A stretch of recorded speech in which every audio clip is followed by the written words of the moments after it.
네, 여러분 안녕하십니까. 뉴스와이드 시작하겠습니다. 쿠팡 개인정보 유출 사태 관련해서 소비자들은 과연 어떻게 해야 되는지부터 고란 경제전문기자 연결해서 알아보도록 하겠습니다. 고 기자님 나와 계시죠? 네, 안녕하세요. 예, 지금 민감 정보까지 털렸다고 하는데 우리 소비자들이요, 정보가 어디까지 지금 털린 상황입니까? 일단 지난달 99일 쿠팡 측이 공식적으로 밝힌 유출 정보는 예. 이름, 이메일 주소, 배송지 주소로 최근 주문 목록 등입니다. 그리고 공지에서 구체적으로 밝히지 않았지만 주소록 부분에요. 예. 공동 현관 비밀번호도 포함된 것으로 알려졌습니다. 예, 집의 주소와 비밀번호까지. 그런데 또 하나 지금 걱정되는 부분이 이런 정보를요, 다른 데다 팔아넘긴다는 보도도 있던데 2차 피해도 우려되거든요. 일단 쿠팡 측은 결제 관련 정보는 포함되지 않았다라고 밝히긴 했지만 예. 지금 현재 유출된 정보만으로도 2차 스미싱이나 피싱이 우려됩니다. 앞서 말씀드린 대로 제가 최근 주문 정보가 포함이 됐다라는 말씀 드렸잖아요. 그렇죠. 예. 예를 들어서 제가 탄산음료를 하나 주문했어요. 예. 그런데 해당 물품에 문제가 있다라는 지적을 하면서 환불을 원하면 해당 링크를 클릭하라라는 문자가 왔다고 가정해 보겠습니다. 예. 그러면 제 입장에서는 나 최근에 탄산수 주문한 거 맞으니까 무심코 링크를 클릭할 수 있거든요. 예. 그러면 그 순간 스마트폰에 악성 앱이 깔리면서 내 결제 정보를 털어갈 수도 있는 겁니다. 그렇죠. 예. 이 아울러서요, 쿠팡 측은 현재까지 파악한 바에 따르면 개인 통관 고유 부호, 이건 유출 정보에 포함되지 않았다라고 밝혔습니다. 예.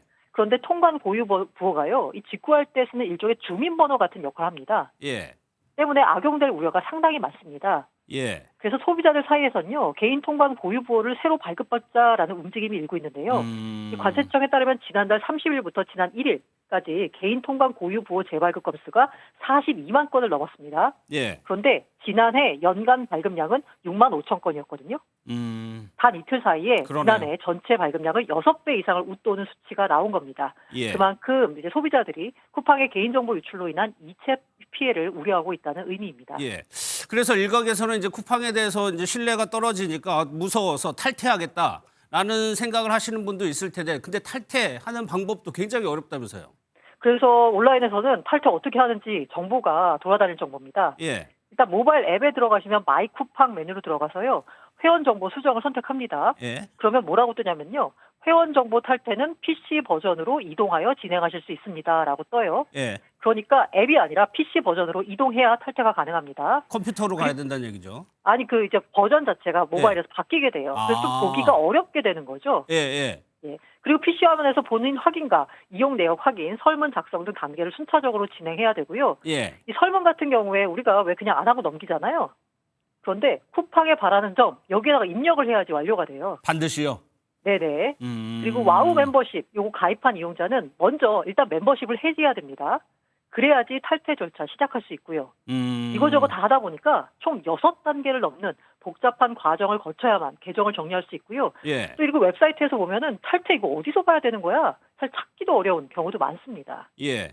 그런데 이미 개인정보가 노출된 마당에 이거 탈퇴까지 하는 게 도움이 되느냐 이런 생각도 들거든요. 네, 쿠팡이 회원 숫자를 공식적으로 밝힌 적은 없는데 3분기 기준으로 활성 고객 수, 그러니까 해당 기간 단 한 번이라도 주문한 고객이 2,470만 명이에요. 예. 그런데 이번에 털린 고객 정보가 3,370만 개죠. 그러면 산술적으로 이미 탈퇴한 고객 정보까지 털렸다고 봐야 됩니다. 예. 실제로는 수년 전 탈퇴했는데도 고객 정보 유출 문자를 받았다라는 소비자도 있습니다. 이유가 뭐냐면요, 쿠팡이 관계 법령에 따라서 대금 결제와 계약, 소비자 불만 등에 대한 데이터를 5년간 보유해야 됩니다. 그래서 네. 그런 건데요. 다시 말하면 이제 와서 탈퇴하는 건 사실 의미 없어요. 그런데 소비자로서 할 수 있는 최소한의 항의 표시가 아닐까. 그래서 소비자들이 탈퇴하는 거 아닐까라는 생각이 듭니다. 그러면 좀 더 적극적인 항의 표시로 집단 소송 움직임도 있는 걸로 알고 있는데, 지금 24만 명 넘었다고 들었는데 이거 다 보상 받을 수 있는 겁니까? 이거는 뭐 손해배상 받을 수 있는지 결국 법원의 판단을 받아봐야 되는 거라서요. 예. 그런데 앞서서 2014년 카드 3사 개인정보 유출 사태, 2016년 인터파크 해킹 사태, 2024년 모드 투어 정보 유출 사태 등 과거 유사 사례에서 보자면 1인당 한 10만 원 정도 배상액을 인정받아서 받았습니다. 소송을 제기했던 분들은요. 10만 원 정도. 예. 네네. 그런데 이번 건수 같은 경우에는요, 이게 이렇게 유례없는 규모의 정보 유출 사태다 보니까 법조인들마다 판단이 달라서요, 일부 법무법인의 경우에는 최대 50만 원까지 배상액을 설정하고 소송인단을 모집하는 경우도 있었습니다. 예. 그리고 또 하나요. 쿠팡에 대해서 불만이 높은 점이 뭐 사과문도 뭐 뭐 사라지기도 하고요. 유출 아니고 뭐 노출이라는 표현을 쓰고 쿠팡 자체 대응에 대해서도 비판의 목소리가 높습니다. 네, 저도 어제 보니까 사과문이 이렇게 팝업 형태로 올라와 있던데 오늘 예. 들어가서 보니까요. 이게 사과문이 빠졌어요. 예. 대신에 로켓 배송이나 연말 맞은 상품 세일 광고가 차지하고 있더라고요. 그러니까 공개 사과문 공지가 사흘 만에 사라진 겁니다. 그렇죠. 그러다 보니까 이제 쿠팡이 소비자들의 염려는 여전한데 사과보다는 마케팅 정책에 무게를 더하는 거 아니냐라고 해서 소비자들이 분노하고 있고요. 무늬만 사과다, 이틀짜리 사과다라고 비판하고 있습니다. 예. 그리고 애초에 쿠팡이 정보 유출 사실을 알리면서 뭐라고 했냐면요. 고객님의 소중한 개인정보가 일부 노출되는 사고가 발생했습니다라고 그랬죠. 했어요. 예. 이 노출은 사실 가벼운 실수의 의미를 담고 있거든요. 그러다 보니까 이 사안을 축소하려는 쿠팡의 의지가 반영된 거 아니냐라고 하고 있고요. 제가 특히 화났던 부분은 뭐냐면 카드 정보 등 결제 정보 노출이 없었다라고 하면서 뭐라고 표현했냐면 안전하게 보호되고 있습니다. 라고 표시를 했어요. 이 예. 안전하게 고개를 갸웃할 수밖에 없죠. 예. 그런데 또 어떤 분들은 이 로켓 배송이라는 그 제도 때문에 울며 겨자 먹기로 떠날 수가 없다 이 쿠팡을 이런 분들도 좀 있더라고요. 네, 맞아요. 이게 활성 이용자 수 MAU라고 하죠. 이게 예. 월간 앱에 접속하는 사람이 얼마냐를 보면 10월 기준으로 보니까 쿠팡이 3,400만 명이 넘습니다. 11번가가 765만 명, G마켓이 666만 명입니다. 쿠팡이 압도적으로 많죠. 예. 쿠팡은 온라인 쇼핑 플랫폼이잖아요. 플랫폼의 특성상 한 번만 종속되면 벗어나기 어려운 특성이 있습니다. 그래서 독과점이 될 수밖에 없고요. 특히 코로나 이후로 온라인 쇼핑 플랫폼을 벗어나기가 더 어려워진 상황이라서 소비자 예. 입장에서는 거의 울며 겨자 먹기로 써야 되는 이런 상황인 겁니다. 알겠습니다. 고 기자님 말씀 여기까지 듣도록 하겠습니다. 고맙습니다. 네, 감사합니다. 예. 이제 정치권 소식으로 좀 넘어가도록 하겠습니다. 추경호 의원에 대한 구속영장 실질 심사가 지금 이 시각에 진행이 되고 있습니다. 오늘 출석하는 모습 그 자리에 국민의힘 의원들과 당직자들이 많이 나왔습니다. 그 영상 먼저 보겠습니다.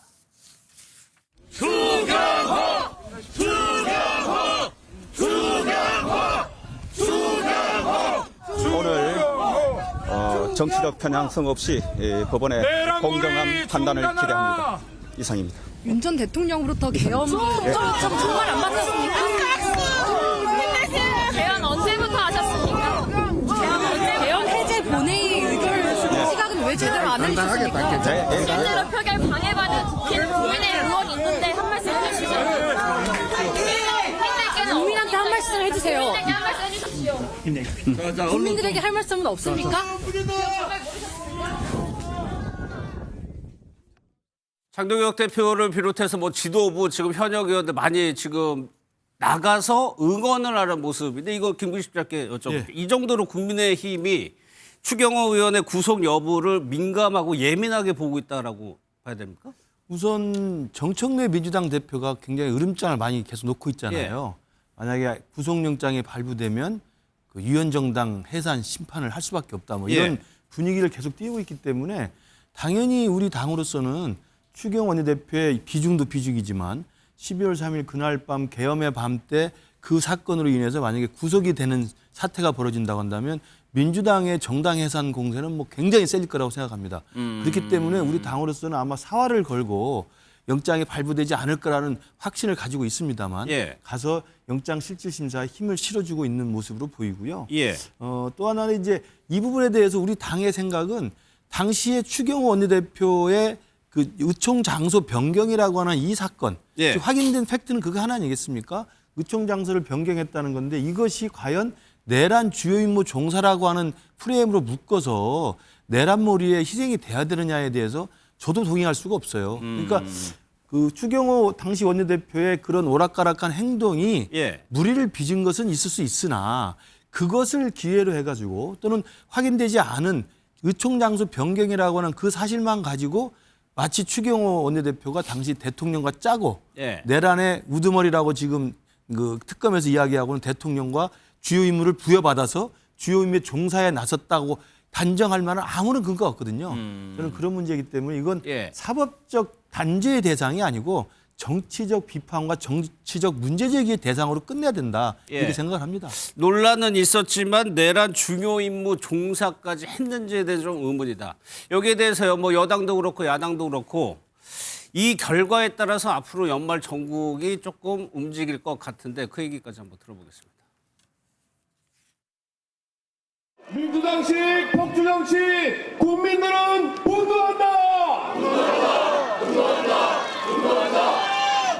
오늘이 무도한 이재명 정권의 독재를 끝내는 국민 대반격의 시작이 될 것입니다.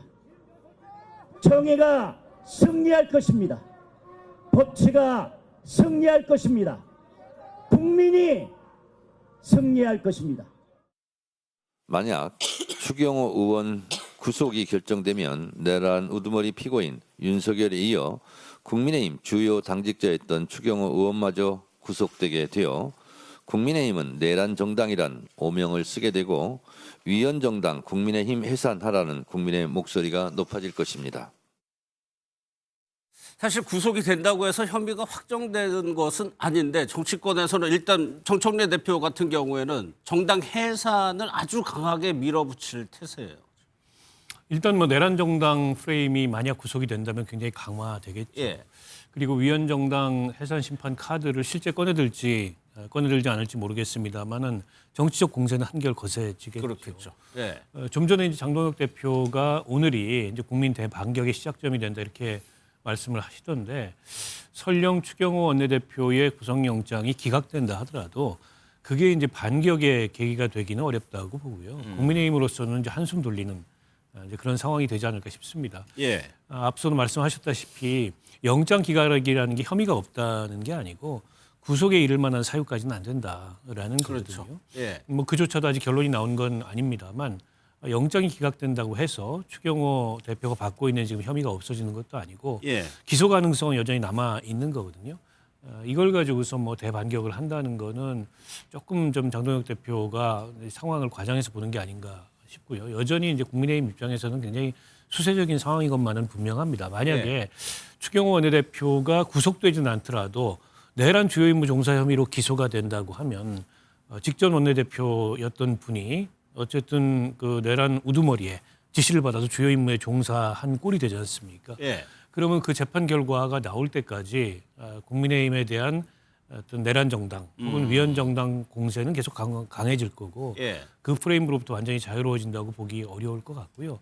영장 실질 심사 결과는 봐야 알겠습니다만 쌍방이 인정하는 사실관계는 분명합니다. 추경호 원내대표가 당일날 의총 장소를 3번인가 변경을 했고 그 사이사이에 뭐 한덕수 총리나 또 홍철호 정무수석이나 윤석열 전 대통령하고 통화를 했습니다. 예.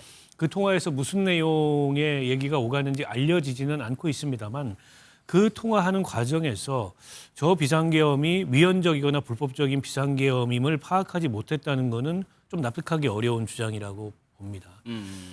왜냐하면 이제 국무위원들이 반대함에도 불구하고 대통령의 뜻이 확고하다 이런 얘기를 아마 그 국무총리로부터 전달을 받았을 거고 예. 또 오늘 보도에 따르면은 뭐 국무총리로부터 안심해라라는 얘기까지 들었다는 거 아니겠습니까? 그 얘기는 이게 성공할 가능성이 있으니 어쨌든 지금 계엄 해제 의결에 참여하지 않도록 해라라는 메시지일 수도 있거든요. 이제 그런 정황이나 또 그런 증거들을 가지고 지금 특검에서는 그 내란 주요 임무 종사를 한 상당한 혐의가 있다 이렇게 보고 있는 거여서 예. 결정은 법원에서 이루어지겠습니다만 예. 국민의힘에서 그 지금 보고 있는 대로 그렇게 상황이 낙관적인 것만은 아닙니다. 왜냐하면 구속영장이 이 발부되거나 혹은 기각되는 거는 정말 백지장 한 장 차이거든요. 발부될 수도 있고 기각될 수도 있는 그렇죠. 그런 사안이고 재판부가 그걸 어느 쪽에 비중을 두고 보느냐에 따라서 결과가 바뀔 수 있는 거여서 그렇게 낙관적인 상황이라고 보기는 어려울 것 같습니다. 예.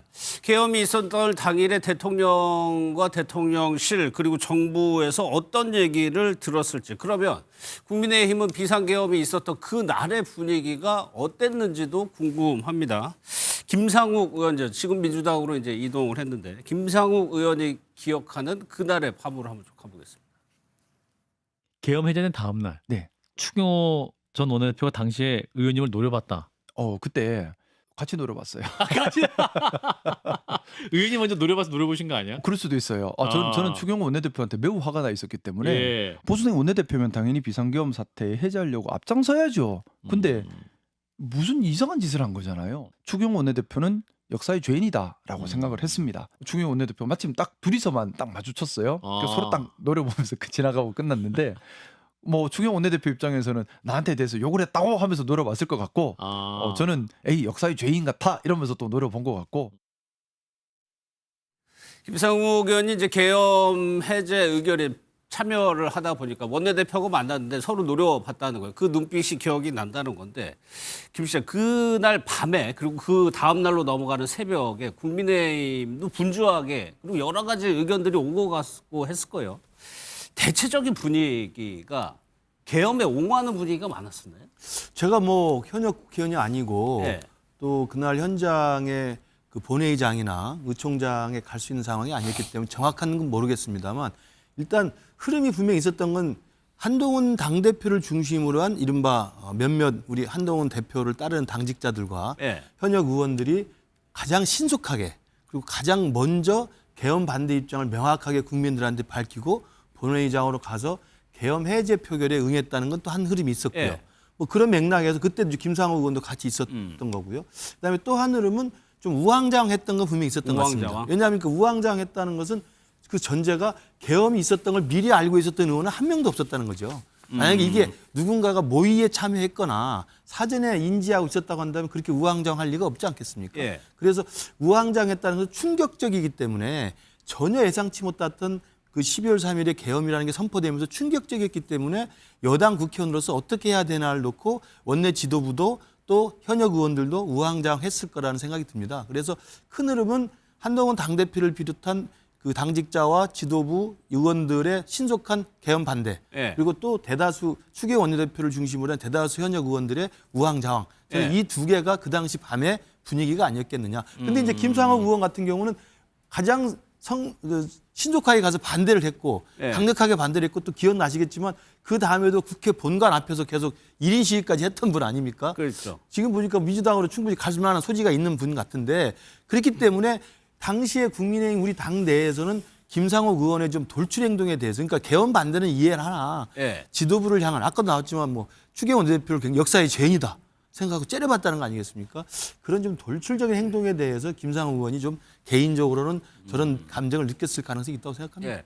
말씀하신 대로 이제 국민의힘에서는 한동훈 대표를 중심으로 하는 계엄에 반대하는 움직임이 있었고 또 하나의 다수죠. 우왕좌왕하면서도 거기에 참여하지 않은 다수들이 있었습니다. 그 의총에서 홍장원 전 차장의 이름이 나왔다고 하는데 어떻게 언급했는지 한번 들어보겠습니다. 홍장원이 배신에 실패했다라고 말하는 의원이 있었어요? 국민의힘 누군지는 기억이 안 나요. 근데 그런 말하는 의원총회 의원이 때 있어요? 의원총회 때 그런 취지의 얘기를 들은 기억은 있습니다. 근데 누가 말했는지까지는 기억을 하기는 힘들고요. 왜냐하면 저는 홍장원이 누군지 이름도 몰라요. 그분이 2차장인지도 몰랐어요. 근데 예. 의원총회에서 이야기 듣고 알았어요. 협조가 안 돼서 뭔가 방해가 돼서 저분들이 저렇게 화가 났구나 하는 것까지는 의총 발언을 통해서 간접적으로 알았는데 의총에서 벌써 홍장원 전 차장의 이름이 거론이 됐다. 박찬일 교수님. 그러면 이렇게 우왕좌왕하는 원내를 향해서 무언가 대통령도 그렇고 정부 여당에서 설명을 해줬을 가능성은 여전히 있고 그래가지고 국민의 흐름이 전체적으로 계엄에 찬성하는 쪽으로 흘렀을 가능성. 이 부분은 어때요? 뭐 그 부분이 이제 추측할 수밖에 없는 영역이긴 합니다. 네. 하지만 우리가 이제 결과적으로 행위로만 봤을 때 뭐 목적과 의도를 싹 빼고 결과적으로 어떤 행동을 당시에 그런 국민의힘 의원들은 한 건가? 자, 우리가 그동안에 이제 1년 가까운 수사의 결과로서 당시에 계엄군, 국회에 투입된 군인들에게는 끌어내다라고 하는 지시가 내려갔고요. 예. 또 국회를 둘러싸고 있던 경찰들에게는 담장을 넘는 국회의원들을 체포해라라고 하는 명령이 내려갔다라는 게 이미 증언을 통해서 나오고 있습니다. 자, 한쪽에서는 끌어내라, 체포해라라고 하는데 국민의힘 의원들은 소위 말해서 계엄 해제 표결에 참여하지 않고 이리 갔다 저리 갔다 했다라고 하는 것. 예. 그것의 지지자가 추경호 원내대표였다라고 하는 점은 결국은 정족수를 갖다가 채우지 못하게 하기 위한 당시 윤석열 전 대통령의 어떤 그 계엄 지시, 그 국회를 무력화하기 위한 예. 이 지시에 따른 거 아니냐라고 하는 그런 결과적 행위론적인 결과가 나오는 거거든요. 그 과정에서 윤석열 전 대통령, 그다음에 정무수석, 그리고 국무총리와 통화했을 때 당시에 국무총리도 만류를 했는데 대통령이 안 듣는다. 이런 어떤 당시에 그런 분위기가 분명히 전해 들었음에도 불구하고 예. 그런 내용들은 또 의원들에게는 또 전달하지 않았어요. 예. 이렇게 보면 이런 점들이 당시에 추경호 원내대표가 의원들에게 적극적으로 알려야 될 내용들은 알리지 않고 그리고 우왕좌왕하면서 국회가 사실상 해산되거나 또는 끌어내어지거나 체포되어 가는 거를 지켜보고 있었던 거 아니냐라고 하는 예. 합리적인 의심이 이제 오늘날까지 이르는 거거든요. 예. 좀 그런 점에서 앞서서 이제 그 김상욱 의원이 이제 그 홍장원 이야기가 나왔다라고 하는 부분도 중요한데 이게 12월 4일인지 맞아요. 5일인지 이 부분도 굉장히 예, 중요해요. 언제 요청인지가 안 나오더라고요. 그렇죠. 예. 만약에 12월 5일이나 6일이라면 예. 그 당시에는 뭐 그 요청이 계속 열렸으니까 12월 5일이나 6일이라면은 당시에 홍장원 전 차장의 진술이 왜 중요했냐면 윤석열 전 대통령이 뭐라고 얘기를 했습니까? 경고성 계엄이라고 그랬고 당시에 많은 국민의힘 의원들도 당시에 경고성 계엄이었다. 이게 지금 계몽령에 시초가 된 거거든요. 예. 그런데 경고성 계엄인데 왜 이재명과 소위 말해서 한동훈을 체포하라고 그랬느냐. 이 출발점이 홍장원 전 차장에서 또 나오는 거예요. 그러면 홍장원 전 차장 때문에 계엄이 실패했다라고 하는 것은 경고성 계엄이 아니었고 실제로 국회를 갖다가 무력화시키고 정치인을 체포해서 실질적인 국헌 문란을 시도한 예. 내란으로 이르는 가장 결정적인 이게 분기점이거든요. 그런데 이 부분에 대해서 당시에 언론을 통해서 알려지지 않은 12월 4일 날 홍장원 이야기가 만약에 의총에서 나왔다면 예. 국민의힘 내부에서 분명히 그 부분과 결탁한 또는 정보를 알고 있는 예. 이런 의원이 있었다라는 얘기인 거고 만약에 이게 12월 5일이었고 착각이 있었다라면은 김상욱 의원이 착각이 있었다라면은 그럼에도 불구하고 이 부분은 명백하게 정치인 체포를 갖다가 증언한 건데 예. 이 부분에 대해서 홍장원 때문에 계엄이 실패했다라고 얘기를 한다면 국민의힘 내부의 당시의 분위기 계엄에 불참한 의원들의 다수는 아니겠지만 일부는 계엄에 동조하거나 적극적으로 공감을 표하는 의원들이 있었다라고 하는 또 하나의 증빙이 되기 때문에 예. 김상욱 의원의 말이 뭐 얼마나 증거가 될지 모르겠지만 당시 국민의힘의 분위기가 계엄에 대해서 걱정을 하면서도 일정 부분 옹호의 분위기가 있었다라고 하는 반증 아니냐라고 하는 얘기로 예. 해석이 되는 거죠. 그 의총이 좀 시일을 두고 열렸다면 흐름이 이제 바뀌는 것이 홍장원 전 차장이 전면으로 나서게 되는 날이 있었죠. 그 이후에 국정원장과 국정원 차장이 서로 상반된 얘기를 하는 상황이 펼쳐집니다. 그때로 한번 다시 돌아가 보겠습니다. 전화를 받으니까 이번에 다 잡아들여서 싹 다 정리해라라고 말씀하셨습니다. 홍 차장 말을 신뢰하기가 좀 어렵습니다. 정무집계회 때 바로 제 앞에 앉아 계셨거든요. 또 어떻게 말씀 안 드릴 수가 있습니까? 저한테 보고하지 않았다는 말씀을 제 명예를 걸고 다시 한번 확인하겠습니다. 그 CCTV가 정확한다 하더라도 저는 나름대로 몇 가지 부분에 있어의 의무를 가지고 있습니다. 저희가 확인을 해보니까 11시 6분이면 홍장원 차장은 거기가 아니고 그 청사에 있는 본인 사무실에 있었습니다. CCTV로 확인을 했습니다. 체포 지시를 두 가지입니다. 체포 지시를 원장한테 보고했느냐 안 했느냐. 그리고 체포 지시가 있었느냐 없었느냐. 12월 6일에요. 국정원에서는 아예 반박하는 보도 자료를 냅니다. 그러니까 정치인 체포 지시, 대통령의 지시는 없었다는 보도 자료를 내게 됩니다. 이른바 피지라고 하죠. 네. 가이드라인보다는 이제 정식 입장을 언론사에게 전달하는 건데 그때 6일에서는 이미 그런 지시 없었다고 국정원이 내부적으로 결론을 내립니다. 그렇죠. 그러니까 홍장원 차장의 그 체포 명단 지시가 있었다는 거를 부인하기 위해서 국정원 차원에서 나서가지고 예.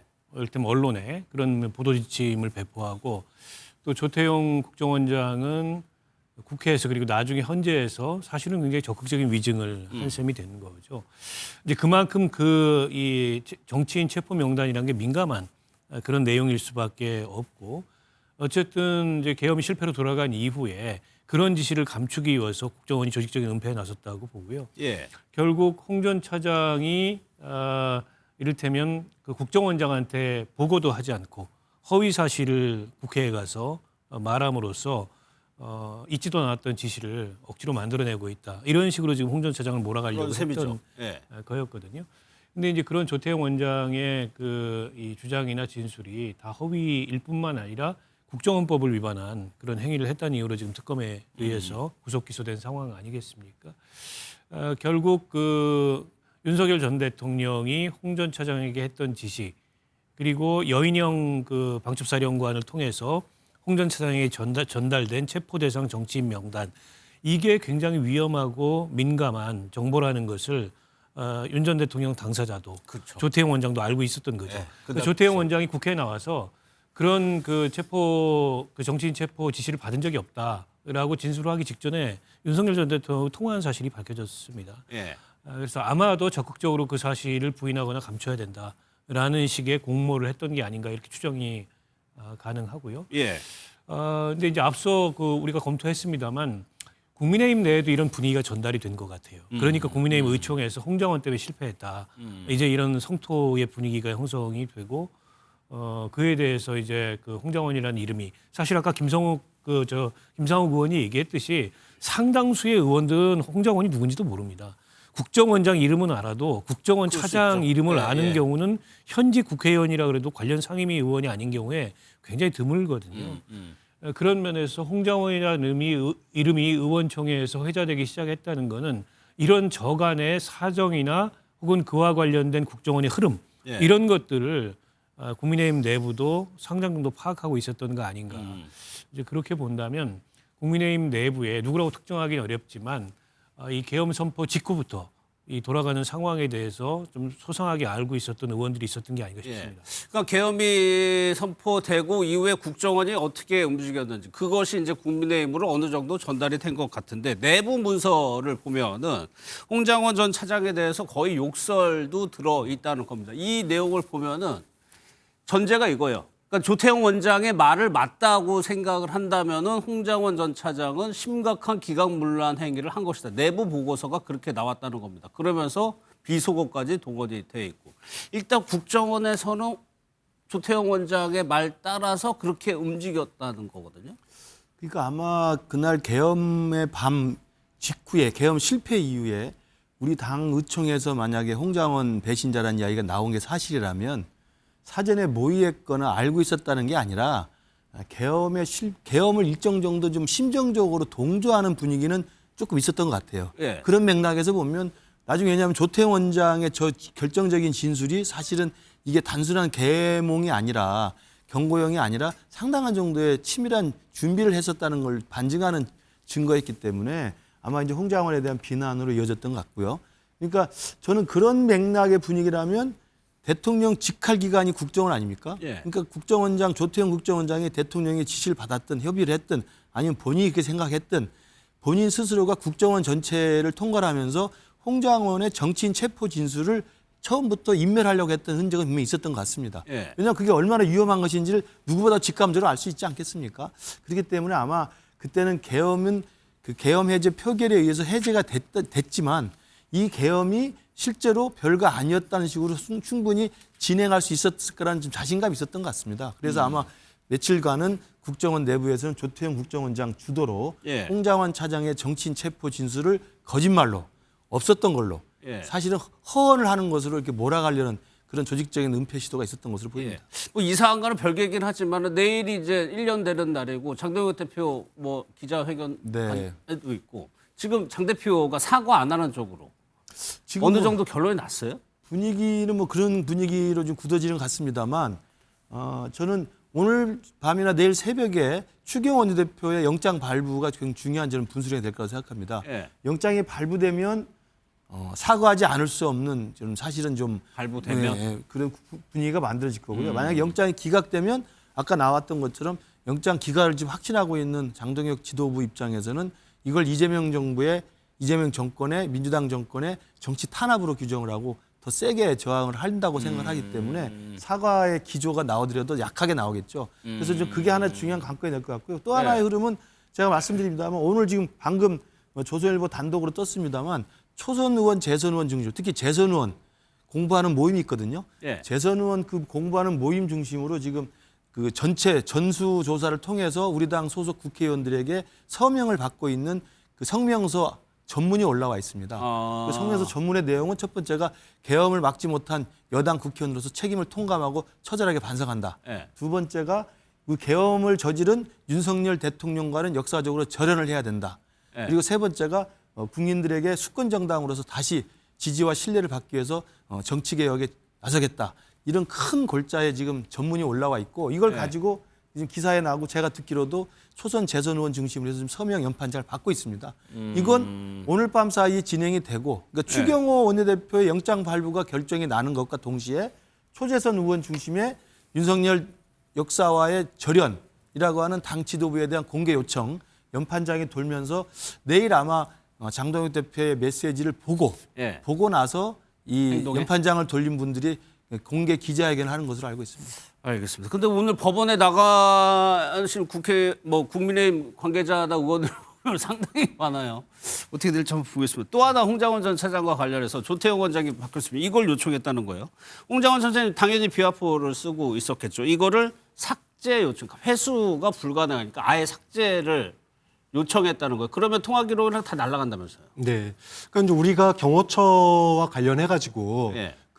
이제 경호처에서 비화폰을 갖다가 이제 우리가 1차 체포 시도가 있었고 또 2차 체포 시도가 있었는데 그 당시에 2차 체포 시도가 강경파가 주도를 했잖아요. 그러면서 극렬한 저항을 지시를 하게 되는데 그 사이에서 우리가 이제 소위 말하면 비화폰 삭제가 결국은 증거인멸이다라고 당시 언론에서도 또 얘기를 했었거든요. 예. 그런데 그 일이 국정원 내부에서도 똑같이 있었다.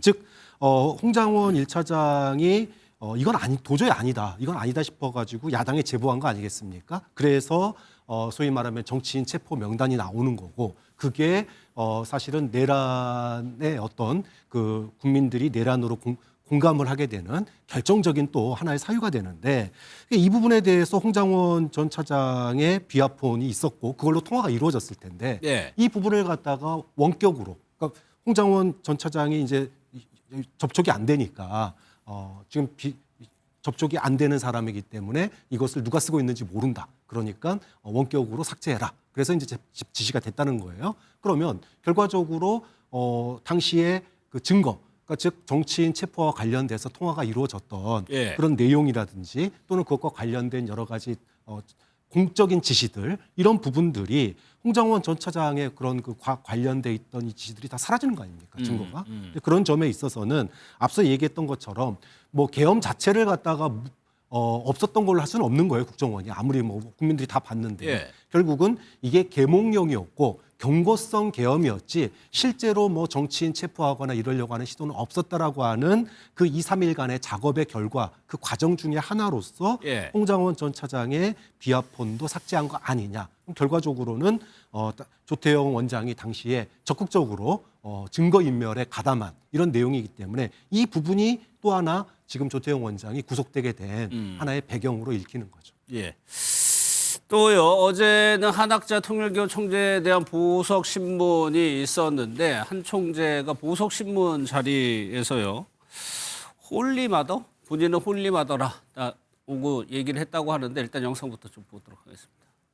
홀리머더하는 그동안 은폐되었던 하늘 어머니다 실체야.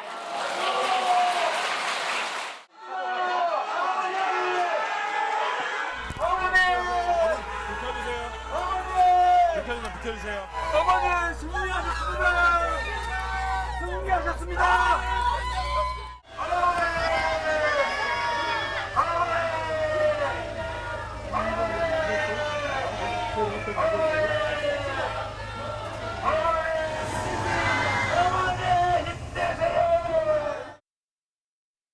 어제 한 총재에 대한 보석 신문이 있었는데 한 총재가 이제 발언 기회를 얻어가지고 얘기할 기회가 있었나 봅니다. 이런 취지로 얘기를 했다는 겁니다. 본인에 대해서 이제 홀리마더 한으로 본인이 그렇게 얘기를 하죠. 홀리라는 게 이제 신성한 이런 뜻이잖아요. 이게 통일교 내에서는 좀 통용되는 용어인데 이런 얘기를 했어요. 참 어머니 이런 식의 표현을 통일교에서는 쓰던데요. 그걸 이제 영어로 번역하면 이제 홀리머더라고 할 수 있겠죠. 그러니까 아마 한학조 총재는 법정에서도 이걸 이제 일종의 그 불법 정치자금이나 뇌물을 제공한 사건이 아니고 종교 탄압으로 이렇게 좀 프레이밍하기 위해서 저런 식의 언급이나 진술을 하는 게 아닌가 싶어요. 그걸 통해서 내적 결집을 공고하게 하는 동시에 대외적으로는 이게 이제 통일교에 대한 종교적 탄압이다. 이런 프레임을 만들어가고 싶어하는 게 아닌가 싶은데요. 근데 이제 홀리머더 저런 식의 어떻게 보면 좀 기존 기독교의 이 주류적인 그런 종교관과는 좀 다른 예. 그런 내용들 때문에 사실 이단 취급을 받는 거 아니겠습니까? 예. 역시나 뭐 저는 통일교 그 교리라고 하죠. 그게 별로 달라진 게 없는 것 같고요.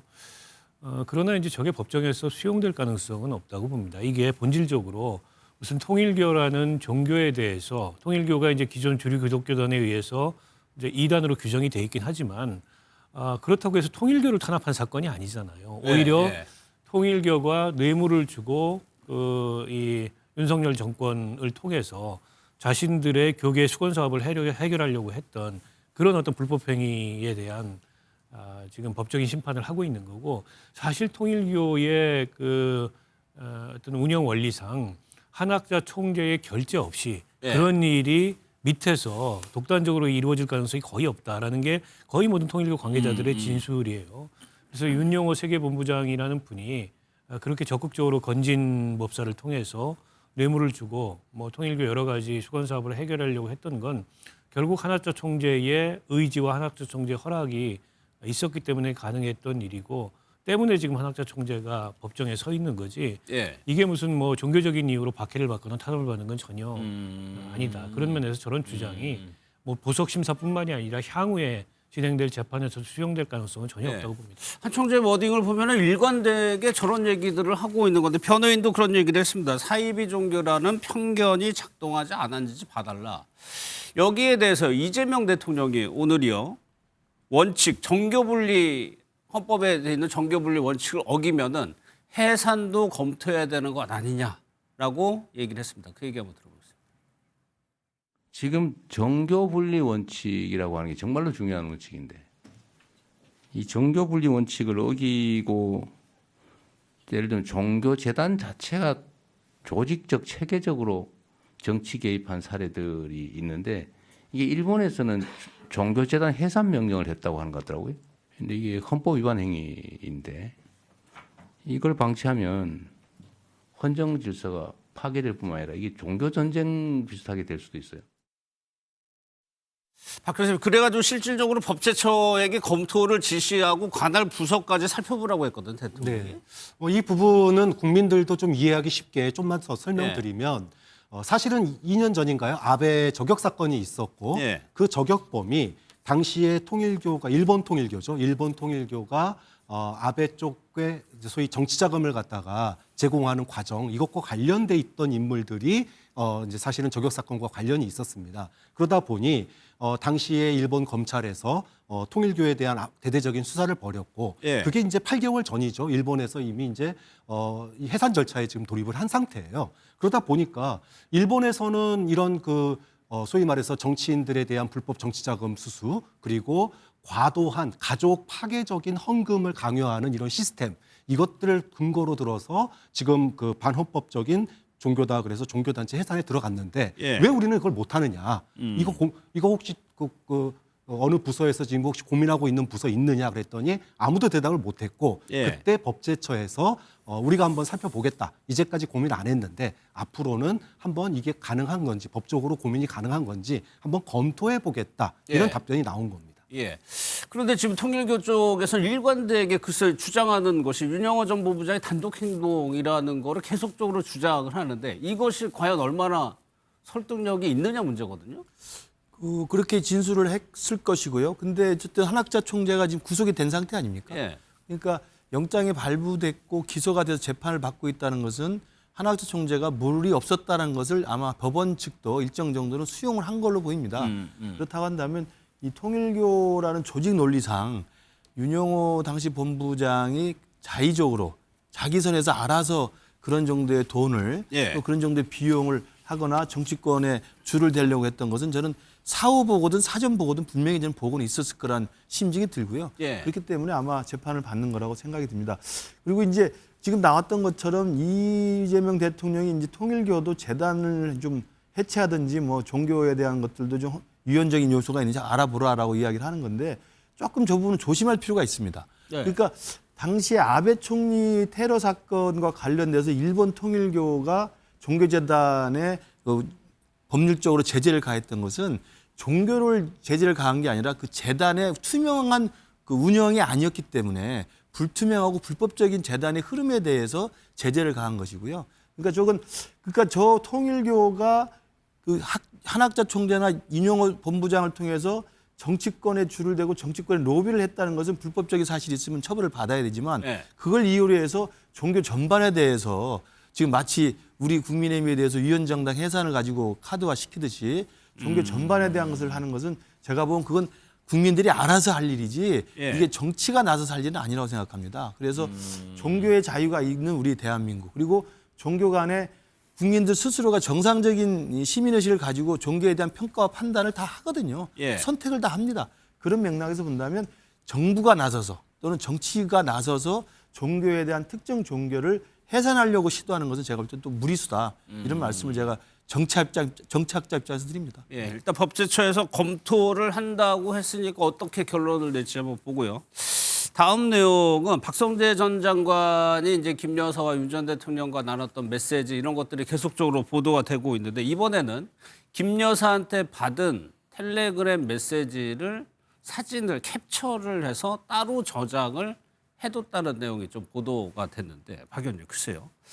따로 저장을 해둬서 이게 노출이 된 것 같아요. 따로 저장을 해놨다는 의미가 나중에 꺼내보기 위해서 저장을 하는 거죠. 저장이라는 거 일단. 그 아마도 잊지 않고 그걸 이제 이행하기 위해서 따로 저장을 해뒀던 게 아닌가. 왜냐하면 텔레그램은 일정 시간이 지나면 주고받은 대화가 없어지도록 하는 기능이 있습니다. 삭제 기능이. 그 삭제 기능을 아마 설정을 해놨을 텐데 김건희 씨의 저런 요구 사항이 사실상 박성재 법무부 장관으로서는 일종의 이제 업무 지시로 받아들여졌던 게 아닌가 싶고 때문에 따로 저장해 놓고 그걸 확인하면서 김건희 씨 지시사항을 잊지 않고 이행하려고 했던 거 아닌가 싶은데요. 실제로도 김건희 씨가 박성재 그 장관한테 저렇게 메시지를 보내서 뭐 본인 수사에 대해서 그리고 뭐 김정숙 여사나 김혜경 여사 관련된 수사에 대해서 이렇게 이제 질문을 던지고 나서 수사 상황이 급진전됐습니다. 그 뒤에 실제로 김건희 씨 도이치모터스 주가 조작 사건 무혐의 처리가 됐고 수사팀이 다 개편이 됐고요. 그리고 김혜경, 김정숙 그 두 전현직 영부인들에 대한 수사도 그 뒤로 좀 급물살을 탔던 흐름이 있었거든요. 그러니까 사실상 박성재 장관은 아무런 공적 지휘 권한이 없는 저런 김건희 씨의 요구대로 어떻게 보면 이제 수사 지휘를 한 셈이 됐고요. 그에 따라서 이제 김건희 씨 사건은 위험해야 되고 무혐의 되는 그런 과정이 전개가 됐던 거죠. 근데 이걸 갖다가 이제 텔레그램 그 주고받은 SNS 상에 그냥 놔뒀다면 삭제돼서 그걸 복구하기 어려웠을 텐데 본인이 전화에 따로 저장을 해놓는 바람에 이게 포렌식 과정에서 아마 복구가 돼서 이게 역으로 확인되고 있는 상황이 아닌가 싶습니다. 그래서 지금 특검에서요 서로가 이제 자료를 모은 게 다르겠죠. 이거를 압수수색이라는 방식을 통해 가지고 자료를 가져오는 것 같습니다. 그러니까 박 교수 지금 특검이 이제 각자의 자료들을 어떻게 보면은 표현은 압수수색이지만 공유하는 상태가 되면은 새로운 혐의와 새로운 수사가 이루어질 수 있는 겁니까 이게? 이게 이제 기소가 되고 난 이후 또는 구속이 되고 난 이후에도 검찰도 추가적인 조사를 계속 합니다. 그렇기 때문에 이제 내일 뭐 구형이 내려진다고 그래가지고 수사가 다 끝나는 건 아니고요. 추가적인 수사가 진행되는데 이제 그것과 관련해서 김건희 씨와 박성재 장관 간의 메시지는 내란 특검에서 압수수색을 한 거거든요. 통화 내역이라든지 우리가 지난번에 이제 봤던 뭐 내 수사 어떻게 진행되고 있어 이런 캡처본들은 다 내란 특검이 가지고 있는 겁니다. 그럼 그걸 갖다가 뭐 아껴 쓰고 나눠 쓰고 돌려 쓰는 게 아니고 법적인 절차를 통해서 가져와야 돼요. 그러면 그 법적인 절차가 이제 김건희 특검이 내란 특검을 압수수색하는 형식 그런 형식을 빌려서 그 자료들을 갖다 가져오게 되는 거죠. 자 그러면 이 자료들에 대해서 추가적인 이제 조사를 하게 됩니다. 그럼 추가적인 조사를 통해서 추가적인 기소라든지 또는 뭐 추가적인 증거 확보 뭐 이런 부분들이 이루어질 것이기 때문에 수사가 지금 이제 내일부터 끝나는 건 아니고 추가적인 조사나 또는 증거로 활용될 가능성이 굉장히 높습니다. 김건희 특검에서는 뭔가를 더 볼 게 있다는 얘기니까 이거를 자료를 가져왔겠죠. 그렇죠. 또 하나가 지금 내란 특검도 그렇고 이제 뭐 내일이 이제 계엄 1년이다 보니까 도대체 왜 계엄이 일어난 거냐에 대해서 명확하게 뭐 글쎄 박 의원님은 뭐 심증 차원이지 어떤 구체적인 증거라든가 근거가 지금 있는 건 아니잖아요. 그렇죠. 예. 뭐 윤석열 전 대통령은 그와 관련해서 어쨌든 더불어민주당이 계속 국회에서 공직자들을 줄탄핵을 하고 예. 그리고 부정선거 관련된 의혹이 있기 때문에 그걸 확인해 볼 필요가 있고 등등의 이유를 들지만 그건 당 표면상 둘러대는 이유들이고 진짜 중요한 이유는 김건희 씨 사법 리스크를 최종적으로 해결하기 위해서 이 개혁을 그거라고 일으켰다라는 게 대체적 관측이고 그리고 뭐 지금의 현재 야권 내부에서도 그렇게 보고 있는 게 아닌가 싶습니다. 예. 당시 상황을 보면 이제 김건희 특검법이 다시 한번 국회에서 재의결을 앞두고 있었는데 한동훈 전 대표와 가까운 의원들 같은 경우에는 더 이상 우리가 버티기 어려운 거 아니냐. 근데 이런 얘기들이 퍼져나가고 있었고 무엇보다 명태균 씨 게이트가 터지는 바람에 명태균 씨의 이른바 그 범죄에 활용됐던 전화기 황금폰이라는 표현이 적절치 않은데 예. 그 범죄폰이 제출이 됐고 심지어 명태균 씨가 그거를 언론에 넘길 의향이 있다라는 얘기까지 하던 그 시점이었어요. 예. 그래서 더 이상 김건희 씨의 이 사법 리스크를 버티기 어렵다 이런 판단이 들어서 이제 계엄을 실행한 게 아닌가 싶은데 예. 여전히 의문이 남는 거는 왜 하필이면 12월 3일이었을까? 날짜. 네, 누구도 예상하지 못했던 그날. 예. 그리고 윤 전 대통령 입장에서 보기에 계엄 성공을 위해서 그렇게 속 좋은 날이 아니었습니다. 정기국회가 소집돼 있었고 평일이었기 때문에 의원들이 다 국회 인근에 있던 상황이었는데 왜 하필이면 그날 계엄을 그렇게 실행해서 결과적으로 뭐 실패하고 본인 탄핵되는 이런 예. 이제 수순으로 갔는데 왜 그랬을까? 왜 하필 그날이었을까? 하는 건 여전히 의문으로 남아 있습니다. 예. 그래서 중앙일보가 그러니까 당시 여권, 당시 보수 진영의 핵심에 있었던 여러 사람들을 인터뷰해가지고 기사를 낸 걸 보면은 대개 다 공통적으로 지적하는 것이 김 여사였어요. 그 중에서도 김 여사의 사법 리스크가 트리거를 당긴 거 아니냐고 당시 여권에서도 보더라고요. 그 김건희 여사와 윤석열 대통령과의 이제 둘 사이의 관계 그리고 사실은 이제 일종의 이제 권력 관계라고 할까요? 네. 누가 누구에게 더 말이 더 먹히는지 이런 둘 사이에? 예, 둘 사이에 예. 그런 것들에 대한 궁금증이 항상 계속 제기되지 않았습니까?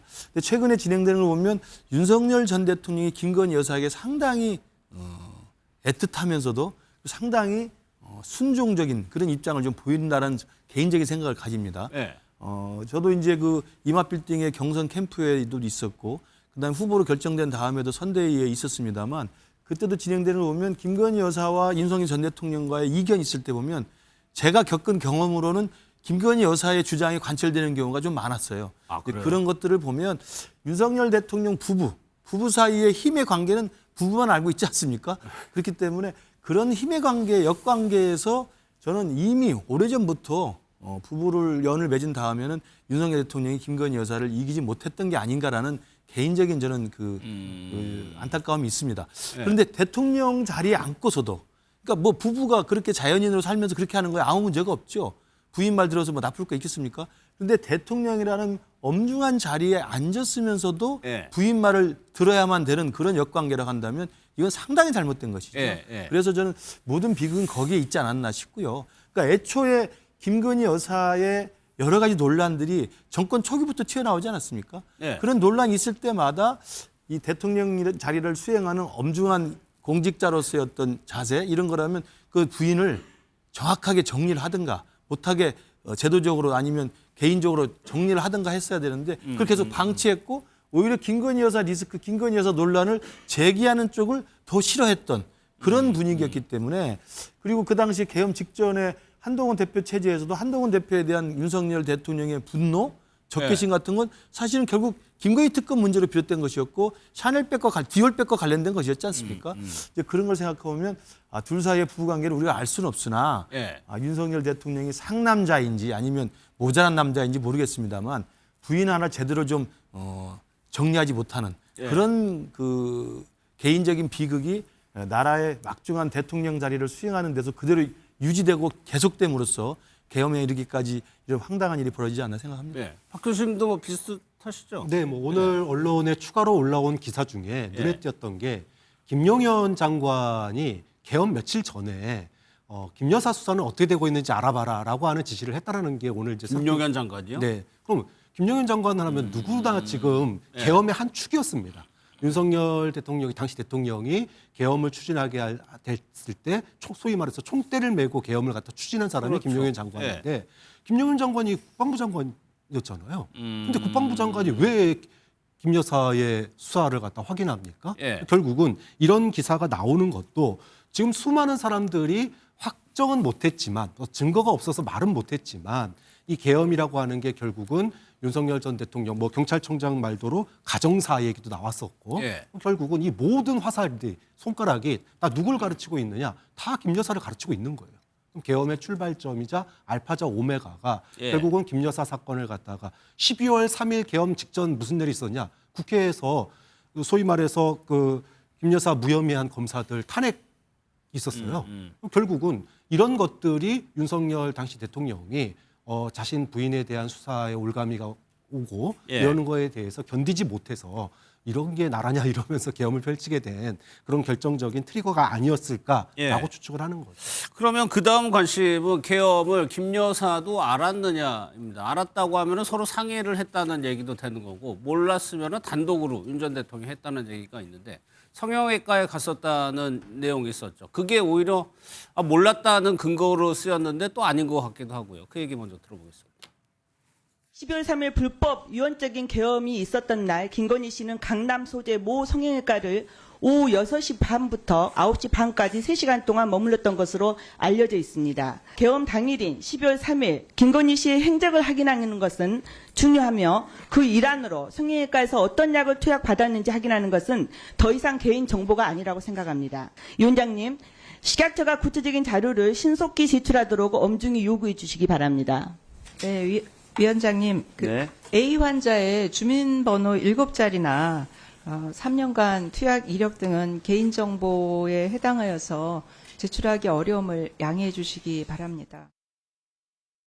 김 여사는 그러면 계엄을 사전에 알았느냐. 이 부분은 조금 의견이 엇갈리는 것 같아요. 중앙일보 취재 내용을 보면 미리 알지 못했다는 근거도 있고 미리 알았을 거다라는 근거도 있어요.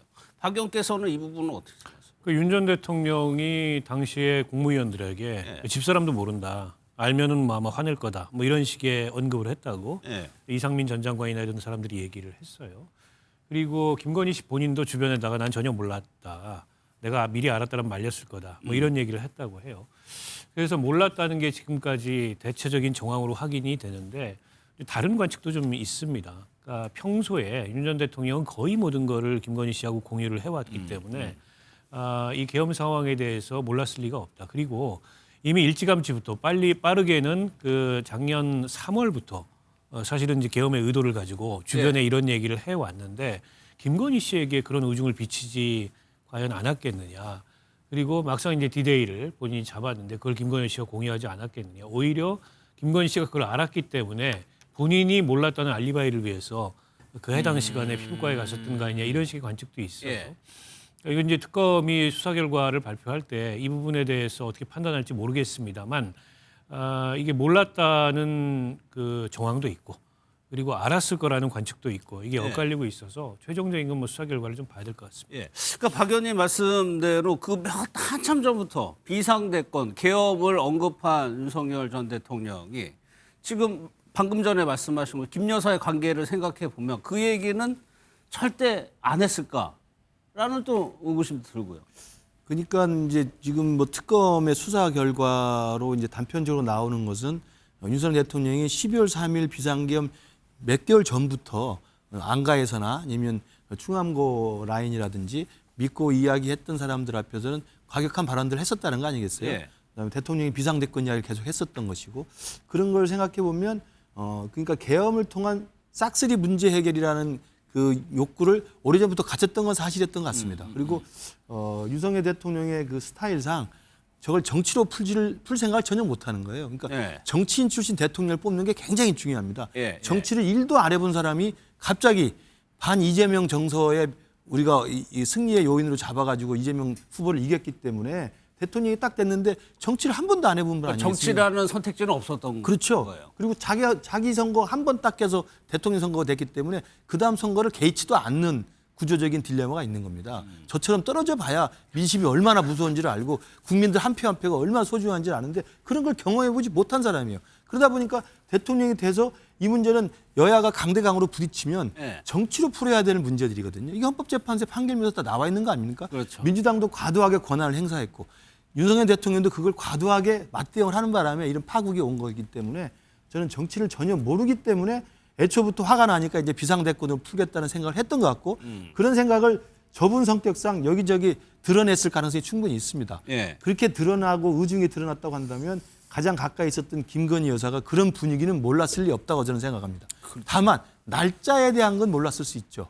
그러니까 날짜. 예. 윤석열 대통령이 이 부분을 비상대권으로 풀려고 한다는 것들을 감은 잡을 수는 있지만 날짜가 그날인지는 몰랐을 수 있다고 생각합니다. 그래서 그 부분은 아마 뭐 중요한 무슨 수사상의 뭐 트리거가 될지 모르겠습니다만 뭐 언젠가는 향후에 역사적인 어떤 그 평가나 역사적인 기록으로 규명이 되지 않을까 싶습니다. 예. 그래서 이제 미리 알고 있었다라는 정황이 조태용 아까 국정원장 관련 얘기를 했지만은 조태용 원장과는 그 계엄 즈음에 문자 메시지 이런 것도 주고 받으니까 혹시 이것이 계엄과 관련된 거 아니냐 이런 추측이거든요. 그렇죠. 조태용 국정원장, 대통령 부인이 예. 국정원장에게 문자를 주고받는 일이 과연 무슨 일이 있을까? 사실은 일상적으로 뭐 인사 개입이라든지 또는 뭐 청탁이라든지 뭐 부탁이라든지 이런 거일 수는 있지만 이게 이제 하필 평상시에 연락을 안 하던 국정원장에게 그것도 계엄 전날 2번이나 문자를 보냈다. 이건 뭔가 사실은 그 상의를 한 게 아니냐라고 하는 그런 이제 합리적인 추론이 나오는 거죠.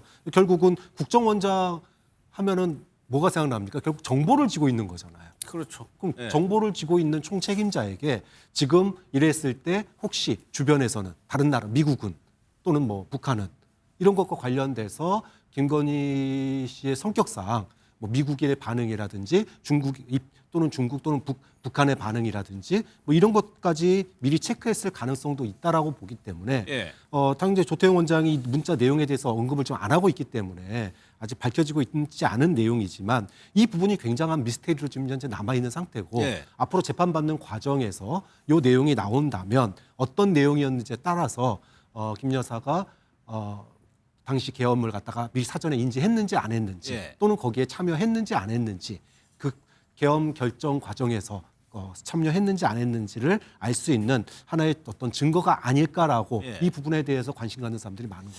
그다음 이제 관심사가 이제 박 의원님 말씀하신 왜 12월 3일인가였는데 지금 특검이 그런 것들을 다 규명하자고 3대 특검이 출범을 했는데 과연 혹시 그런 것들을 다 밝혀낼 수 있을까 싶기도 하고요. 글쎄요, 뭐 거기까지 특검이 밝히기 쉽지 않을 거라고 보고 또 반드시 밝혀야만 되는 것도 아니라고 봅니다. 어쨌든 특검은 계엄의 동기가 뭐였는지에 대해서는 수사 결과를 발표할 때 아마도 얘기를 할 텐데 왜 12월 3일이었느냐 뭐 등등까지는 뭐 특검에서 그것까지 뭐 밝히기는 쉽지 않다고 보고요.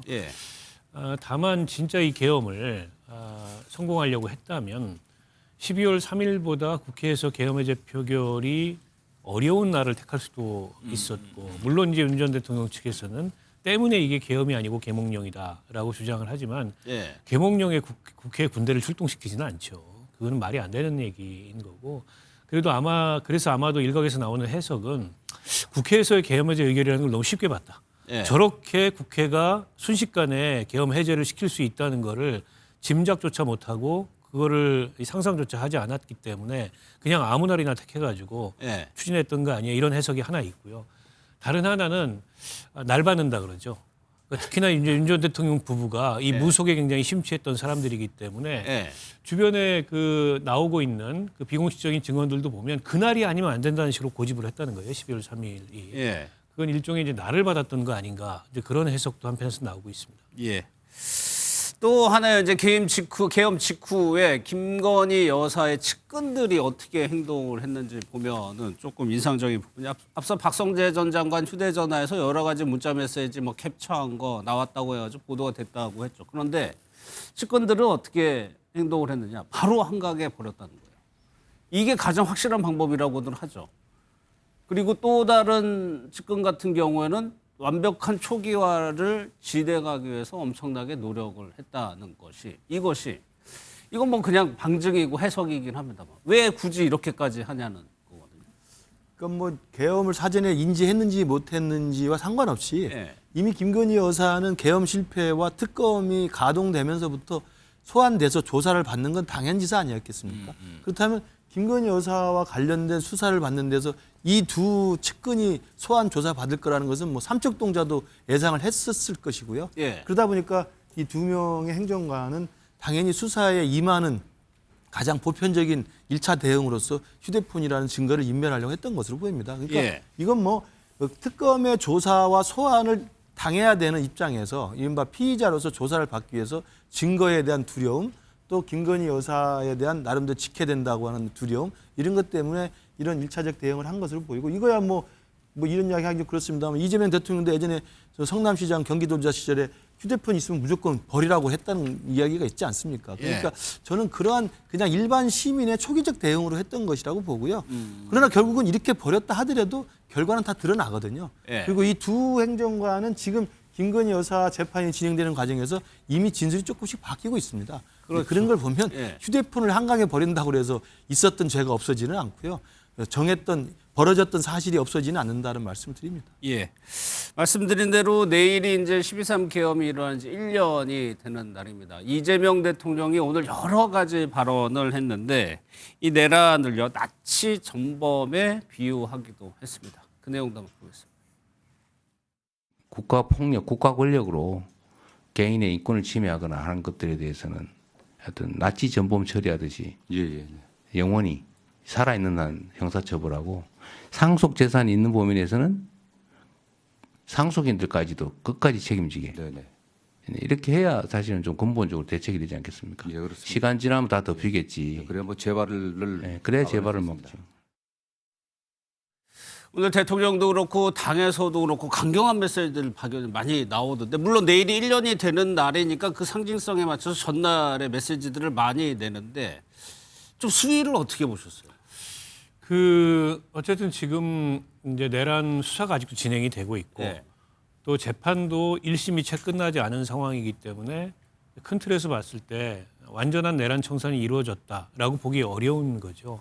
물론 내란의 우두머리와 주요 임무 종사자들은 이제 구속되거나 재판을 받고 있는 상황이지만 그 이외에 가담한 가담자들 전체가 지금 이제 처벌이 되거나 한 상황이 아니거든요. 거기까지 이르는 데까지는 상당한 시간이 걸릴 거라고 보고, 이제 그런 점들을 강조한 것 같습니다. 다시는 이제 우리 사회에서 이런 일이 일어나지 않도록 하기 위해서는 철저하게 그 뿌리까지 청산하고 그리고 극복해야만 이런 일들을 재발을 방지할 수 있다라는 인식이고 그 표현을 한 것 같고요. 이제 대통령이 공식적으로 이 12월 3일 계엄 1주년 특별 성명을 발표한다고 합니다.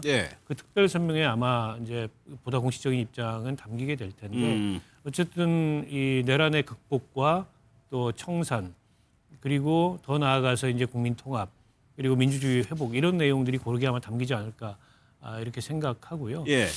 지금 아직 특검 수사가 끝나지 않은 상황, 그리고 재판이 진행 중인 상황임을 감안해서 메시지 수위가 굉장히 높게 나오는 게 아닌가 이렇게 생각합니다. 김병기 원내대표는 기념일을 지정하는 거에 착수하겠다고 얘기했는데 그 얘기까지 한번 들어보겠습니다.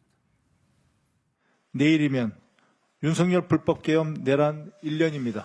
빛의 혁명을 공식 민주화 운동으로 인정하고 10월 3일을 민주화 운동 기념일로 지정하는 법률 개정에 착수하겠습니다. 민주화 운동 기념 사업 회법 등 관련 법률을 정비하여 국가가 책임 있게 기록하고 기념하는 체계를 마련하겠습니다. 앞서 이재명 대통령이 내일 일정 잠깐 보여드렸는데 다시 한번 볼까요? 내일 굉장히 빡빡한 일정이 있습니다. 공동 특별 성명이라는 이름으로 발표를 하고요. 외신 기자회견을 합니다. 그리고 오부에 노천하고 내란 청산 시민 대행진이라는 행사에 참석을 합니다. 원래 대통령의 일정은 경호 엠바고라고 해가지고 일정 자체도 나가면 안 되는데 아예 대통령실에서 얘기를 한 거예요. 박 교수님, 가장 전 눈에 띄는 게 여기 시민 대행진에 참석한다 이 부분이고 이례적인 거죠. 이거. 그렇죠. 뭐 대통령실이 주관하는 행사도 아니고 시민단체가 주관하는 행사에 대통령이 소위 말해서 국부 5인들 뭐 대법원장, 그다음에 선관위원장, 국회의장까지 대동해가지고 함께 거기에 참석한다. 유례가 없는 일이죠, 사실은. 그 성격이 지난번 우리가 1년 전에 국민들이 빛의 연명을 통해서 계엄과 탄핵을 갖다가 계엄 해제와 탄핵까지 이렇게 가는 과정들에 국민들의 대단한 참여가 있었고 예. 그것이 과거와 다르게 비폭력적이고 그리고 정말로 성숙한 시민의식을 통해서 이뤄낸 성과이기 때문에 예. 시민단체 집회에 대통령과 정부 요인들이 행정부뿐만 아니라 산부 요인들이 다 참석하는 것들은 그런 국민들의 주권 행사 그리고 민주주의를 지켜낸 그 국민적의 위대한 행동 예. 여기에 공감과 그리고 존경 이런 예. 걸 담아서 참석을 하는 거다. 단순한 개인의 참석이 아니고 대통령직 그리고 국회의장직, 뭐 대법원장직 이런 선관위원장직 이 직을 가지고 가는 거거든요. 그것은 국민의 위대한 민주주의 투쟁에 대한 존경의 의미로서 참석을 하는 것이기 때문에 예. 이런 집회에 대통령 공식 참석이 결정된 거 아닌가 그렇게 예. 했습니다. 계엄을 막은 데 주역이었던 시민 그리고 탄핵까지 과정에서 상징이 됐던 응원봉 이 두 가지가 합쳐져서 응원봉을 들고 행진할 가능성까지 나오고 있다. 김 시장님께 정치적인 거 여쭤볼게요. 지금 뭐 대통령실이나 뭐 민주당에서는 이런 흐름을 내년에 선거니까 그때까지도 끌고 갈 생각이 있다고. 그렇죠. 왜냐하면 이제 최근에 정청래 민주당 대표 같은 경우 특검 기간이 다 끝나더라도 또 종합 특검을 또 하겠다고 지금 굉장히 으름장을 놓고 있습니다. 예. 그러니까 이미 최장병 특검은 완료가 됐고 김건희 특검과 내란 특검은 12월 이번 달이면 이제 종료가 되는데 그리고 지금 주요 임무 종사자나 관련자들 그다음에 윤석열 대통령 부부 모든 사람들이 거의 대부분 지금 재판을 받고 있고 구속되어 있는 상황입니다. 예. 그런데도 불구하고 임기가 특검의 기간이 다 종료된다 하더라도 새 특검의 모자란 부분을 다 모아서 또 종합 특검을 또 2차로 하겠다는 이야기를 하고 있는 것은 만약에 특검을 해서 또 한 6개월 정도 끌 생각이면 내년 지방선거랑 딱 날짜가 맞아 떨어지거든요.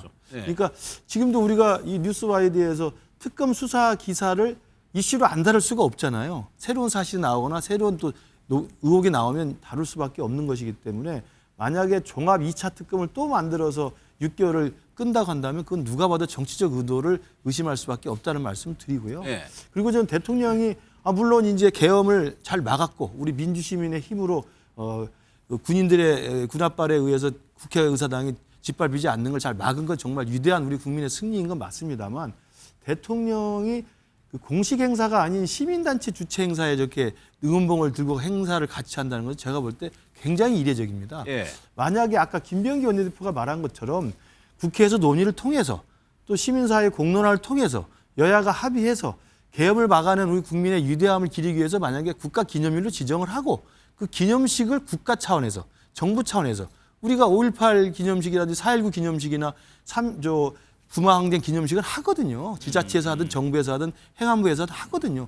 그런 정부의 공식 기념식으로 하면 대통령이 참석하는 건 당연한 겁니다. 예. 그러나 그게 아닌 상황에서 저렇게 하는 것은 아마도 내일이 이제 12월 3일 계엄 1년이 되다 보니까 이 계엄에 대한 또 분위기를 너무 좀 정치적으로 고조시키려는 제가 볼 때 조금 제가 볼 때는 그렇게 하지 않아도 되지 않았을까 예. 그렇게 생각을 합니다.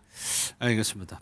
국민의힘의 움직임 내일 예상해 보면 이제 장동혁 대표의 기자회견이 하나 있고 또 하나가 한동훈 전 대표도 무언가를 한다는 건데 기자회견을 한다고 합니다. 국회에서 하는데 이것도 좀 고민 많이 한 것 같아요. 1시 30분에 국회 도서관 쪽에 쪽문에서 기자회견을 예정하고 있어요. 그러니까 국회 도서관이 여기가 국회면 저쪽에 있고 쪽문은 저쪽에 있는 거잖아요. 네. 그러니까 외곽에 있는 곳을 굳이 선택한 것도 이거 이유가 있을 것 같거든요. 그러니까 지금 12월 3일 계엄 1년을 맞아가지고 각각 여든 야든 기념 행사를 좀 하는 건데요. 네. 한동훈 전 대표 같은 경우는 1년 전에 저 쪽문으로 본회의장을 들어갔거든요. 그러니까 국회에 진입을 한 게 그 쪽문을 통해서 들어갔습니다. 네. 그 심야 시간에. 그렇기 때문에 아마 내년 1년을 이제 맞이하는 입장에서 계엄에 대한 신속한 반대 그리고 계엄 해제 표결에 신속하게 임했던 예. 당시 1년 전에 한동훈 전 대표의 그 역사 예. 그걸 아마 다시 상기시키고 그걸 기념하는 입장에서 그 장소를 잡아서 아마 내일 1시 30분에 기자회견 하는 것으로 공지가 된 것으로 알고 있습니다. 그러면 일단 이것도 계엄이 한 전 대표 입장에서는 유리한 이슈라고 보는 거잖아요. 그렇죠. 예. 왜냐하면 그리고 그냥 지나갈 수 없는 날이지 않습니까? 12월 3일이란 그 역사의 날에 계엄을 일으킨 쪽과 예. 계엄을 막은 쪽과 계엄을 또 성공적으로 해제시켰던 모든 사람들이 다 관련이 있기 때문에 각각의 1년 전의 역사 속에서 자신 스스로의 1년 전의 행동을 다시 좀 돌이켜보고 예. 또 그걸 다시 기념하는 또 그걸 다시 반복하고 재생해보는 그런 좀 그 메모리를 다 가질 거라고 생각을 합니다. 그렇기 때문에 아마 한동훈 대표 입장에서는 저런 행사를 준비해서 예. 그리고 이제 그 장소는 그런 의미를 갖는 장소를 택했지만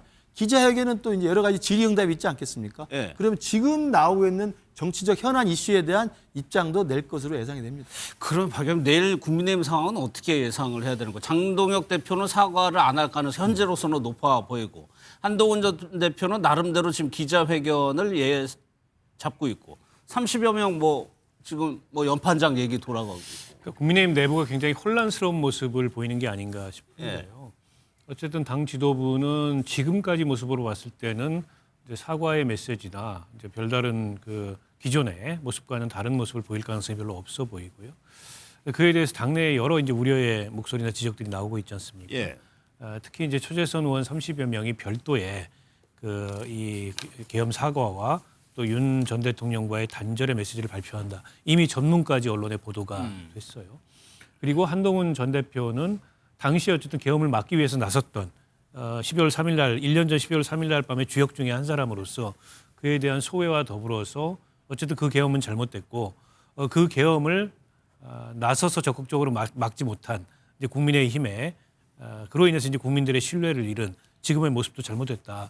이런 거에 대해서 다시 한번 대국민 사과를 하는 메시지를 내지 않을까 이렇게 예상이 되는데요.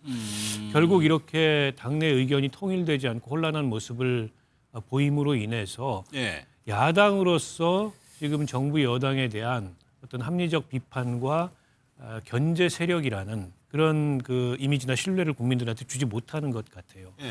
그러니까 최근에 나온 여론조사나 이런 지표를 보더라도 지금 대통령이나 여당의 지지율이 떨어진다고 하더라도 그 반사익이 전혀 국민의힘으로 가지 않고 있거든요. 그 얘기는 작년 12월 3일 날 있었던 이 비상계엄 내란으로부터 여전히 국민의힘이 자유롭지 못하고 제대로 된 그 반성, 사과, 변화, 혁신 이런 모습을 보이지 않는다라는 국민들의 아주 냉랭한 시각 때문이거든요. 예.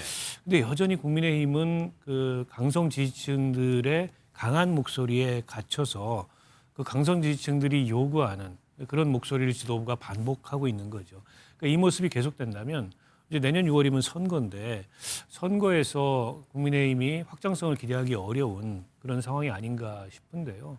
근데 장동혁 대표를 위시한 현재 지도부는 별다른 전략도 계획도 없이 똑같은 모습을 지금 반복하고 있는 게 아닌가 싶어서 예. 국민의힘이 12월 3일 비상계엄 1년을 거치면서 이 문제를 둘러싼 당의 내분이랄까요? 내홍이랄까 이런 게 한층 격화되지 않을까 싶습니다. 그러면 내일 혹시 한동훈 대표가 당 지도부에 대한 비판까지 할 가능성이 있습니까? 내일 봐야 되겠습니다만 당 지도부에 대한 직접적인 비판은 저 개인적으로는 좀 신중히 삼가하는 게 맞다고 생각합니다.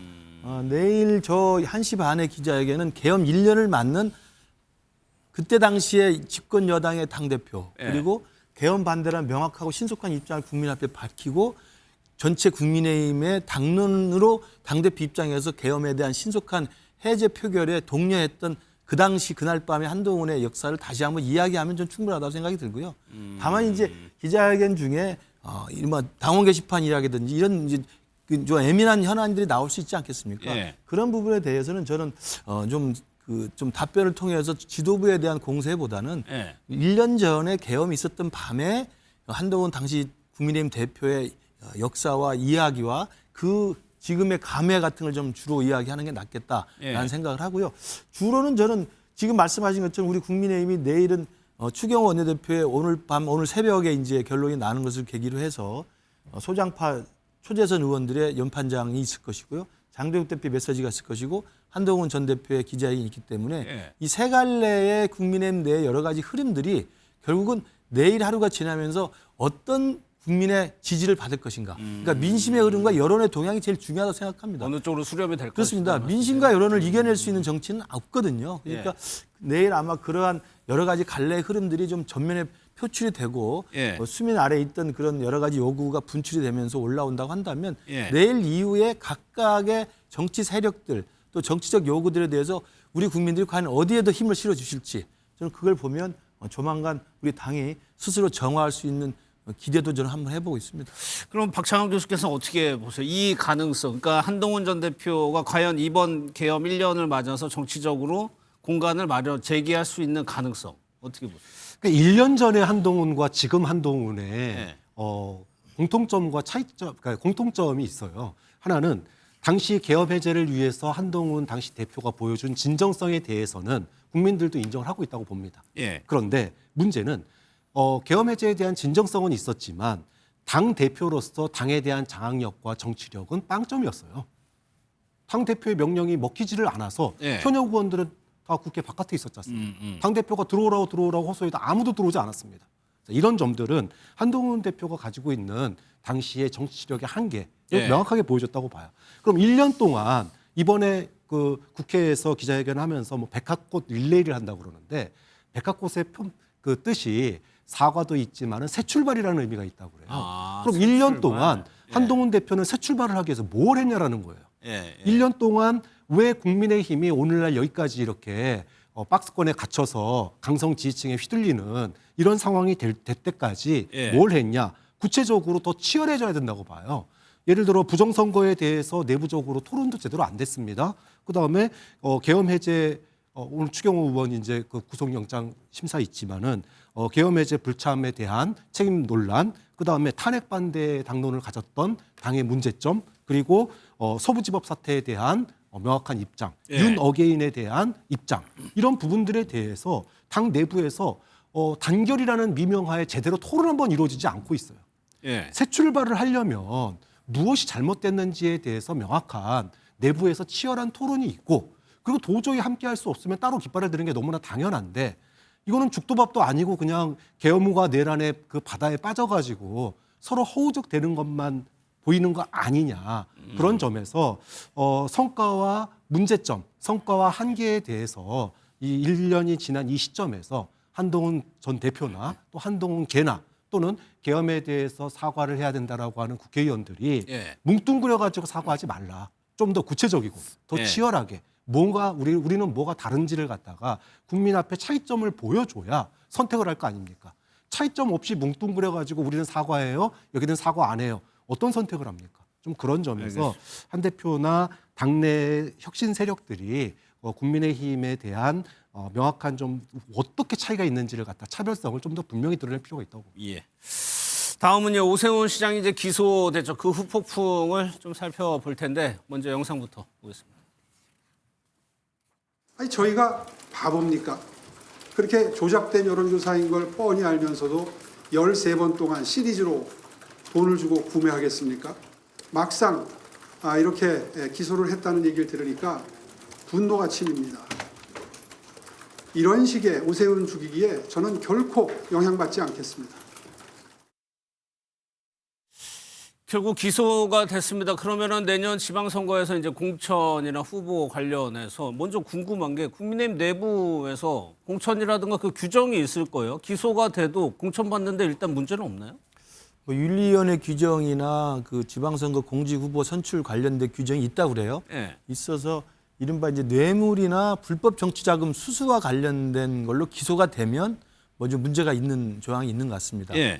그런데 이제 저 부분에 대한 해석은 물론 당 지도부가 뭐 판단을 하겠습니다만 지금 오세훈 시장이 이른바 정치자금법 위반으로 어제 기소가 됐던 것에 대해서는 오세훈 시장 스스로도 일관되게 이야기를 했고 그다음에 지난번에 국정감사라든지 몇 번의 청문회 같은 그런 국회의원들이 모인 자리에서도 명태균 씨까지 증인으로 불러서 민주당이 계속적으로 공세를 벌였습니다만 그때 명태균 씨 답변과 오세훈 시장의 태도 답변을 보면은 국민들이 판단을 했을 거라고 생각을 합니다. 그렇기 때문에 저는 명태균 씨의 이른바 아니면 말고식의 폭로가 정치검찰에 의해서 오세훈 시장이라고 하는 지금 민주당 입장에서 가장 큰 탈환해야 될 곳이 내년에 서울시장 자리 아니겠습니까? 근데 서울시장 자리는 지금까지 나온 여론조사를 보면 오세훈 시장을 후보로 했을 때 민주당이 이길 수 있는 후보는 아직은 없는 걸로 나와 있습니다. 예. 그러니까 민주당 입장에서는 오세훈 시장을 어떻게든 꺾어내리는 것이 가장 필사의 지금 과제인데 예. 그런 맥락에서 명태균 게이트발 이런 그 불법 자금 수수 의혹을 검찰이 기소한 게 아니라는 저는 합리적 의심이 드는 거예요. 예. 저는 오세훈 시장도 그런 입장이고요. 우리 당도 그런 입장이기 때문에 저는 기소가 되더라도 아마 당 안에서는 또 지도부도 판단을 해서 예외 규정이라는 게 또 있다고 하거든요. 그러니까 예. 불법 정치자금 수수라고 하는 정치자금법 위반으로 기소됐다 하더라도 당 지도부가 이게 정치 탄압으로 인정이 될 경우는 예외를 둘 수 있다는 조항이 있어서 아마 그런 식의 해석으로 충분히 저는 후보가 될 수 있는 길은 예. 열릴 거라고 생각을 합니다. 예. 민주당에서는 핵심 이게 기대감일까요? 후보 교체 얘기도 언급하는 것 같은데 얘기를 한번 좀 들어보겠습니다. 나경원 의원으로서는 무엇을 보는 거냐? 아마도 명태균 게이트를 통해서 출마하기 어려운 상황을 기대하고 있지 않을까. 뭐 알다시피 오세훈 시장이 지금 5선 도전 아닙니까? 네. 그러니 그 인지도를 누구도 이겨낼 수가 없어요. 시장의 경우에는 4선 서울시장을 하면서 서울 시민들 머릿속에는 시장은 오세훈이라는 이미지를 갖게끔 만들었던 인물이기 때문에 네. 오세훈 시장이 나오면 버겁겠죠. 전 둘 다 뭐 열심히 상대해야 될 상대라고 생각합니다. 물론 다 꺾을 수 있다고 생각하지만. 박주민 의원은 이제 서울시장에 도전을 하고 있는 상황인데 박연재 그러면 민주당 입장에서는 오세훈 시장보다는 나경원 의원이 그래도 한결 나은 겁니까? 글쎄요, 뭐 민주당에서도 거기까지는 아직 뭐 이렇다 할 판단이나 예. 혹은 뭐 호불호 이런 걸 갖고 있다고 보이지는 않고요. 다만 오세훈 시장이 국민의힘에서 가장 경쟁력 있는 서울시장 후보인 것만은 분명하잖아요. 각종 네. 여론조사 지표가 말을 해주고 있고 또 앞서 이제 박주민 의원도 얘기했듯이 시민들 인식 속에는 시장은 오세훈이다 이렇게 깊게 박혀 있어요. 그런데다가 오세훈 시장이 큰 업적도 없지만 큰 실책도 없어서 이대로 간다면 어떻게 보면 민주당으로서는 가장 상대하기 힘든 그런 후보지 않습니까? 네. 거기에 중대한 변수가 생긴 겁니다. 어쨌든 오세훈 시장이 기소되게 되면 사법 리스크가 발생을 한 거고 또 이 혐의가 정치자금법이에요. 예. 그러니까 정치자금법 위반으로 100만 원 이상의 형을 받으면 피선거권이 상실되고 공무담임권이 없어지거든요. 그래서 저 사람이 당선돼도 재판 결과에 따라서는 서울시장직을 수행 못할 수 있다. 이것만큼 민주당으로서 강력한 공격의 포인트가 어디 있겠습니까? 예. 때문에 이번 이제 특검의 기소가 어떻게 보면 민주당으로서는 정치적으로 상당한 호재인 거고 그렇다고 특검의 기소가 무슨 민주당의 하명 기소다라는 건 이제 국민의힘의 주장일 뿐이지 지금 이 수사와 관련돼서 그 드러난 정황으로 봤을 때 저 정도 정황이 드러나는데 기소 안 하는 것도 이상합니다. 어쨌든 명태균 씨를 2차례 이상 만난 건 사실이고 예. 또 오세훈 시장의 오래된 후원자가 그 명태균 씨한테 뭐 3,300만 원에 이르는 여론조사 비용에 해당하는 그런 금전을 건네준 것도 사실이고 당사자는 그 여론조사 대가 목적으로 오세훈 시장의 지시를 받고 준 것이 아니라고 얘기합니다만 예. 의심할 만한 정황은 뚜렷한 데다가 오세훈 시장이 나는 떳떳하기 때문에 내 휴대전화 과거에 썼던 것까지 다 제출을 했다라고 합니다만 포렌식 과정에서 거기서 여론조사 그 결과 파일, 미공표 여론조사 결과 파일이 발견이 됐지 않습니까? 그건 누군가로부터 그 여론조사 결과를 받아서 열어봤다는 얘기이거든요. 예. 근데 이 정도 나오면 특검은 기소하는 겁니다. 그런데다가 이 사건은 애초에 윤석열 정부 시절에 검찰이 수사를 하던 사건이에요. 그렇죠. 검찰이 당시에 서둘러서 수사를 진행했더라면 그리고 결과를 냈더라면 특검까지 이 사건이 오지 않았을 수도 있습니다. 근데 이 사건이 결국에는 특검까지 와서 더군다나 이게 김건희 특검이에요. 김건희 특검에서 관련도 없는 오세훈 시장이 이로 인해서 기소가 된 겁니다. 예. 그 잘못이 뭐 마치 이 정권의 어떤 의도 때문이다라고 얘기하는 건 제가 보기에는 어불성설이고 결국 이 사건을 가지고 미적미적거리다가 여기까지 끌고 온 국민의힘이나 오세훈 시장 당사자의 책임도 저는 없지 않다고 예. 보고요. 김건희 특검도 진작에 하자 그랬지 않습니까? 진작에 김건희 특검을 했다면 이게 내년 지방선거 앞두고서 오세훈 시장이 이런 일을 당하는 그런 정치적 상황이 왔겠습니까?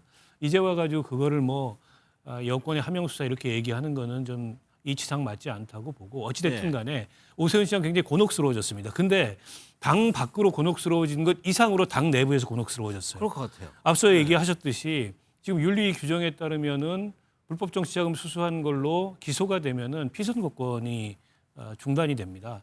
물론 당대표가 특별한 사정이 있다 이렇게 달리 판단할 수 있다는 단수 조항이 있긴 합니다만 결국 장동혁 대표 손에 달려 있어요. 오세훈 시장을 이걸 정치 탄압으로 볼 거냐 혹은 그냥 일반적인 정치자금법 위반 사건으로 볼 거냐. 전자라면 어쨌든 오세훈 시장한테 길이 열리겠지만 후자라면 길이 막히는 데다가 지금 룰 변경 얘기까지 나오고 있어요. 기존에 이제 당원 그 비중을 더 높여가지고 70%까지 높이겠다.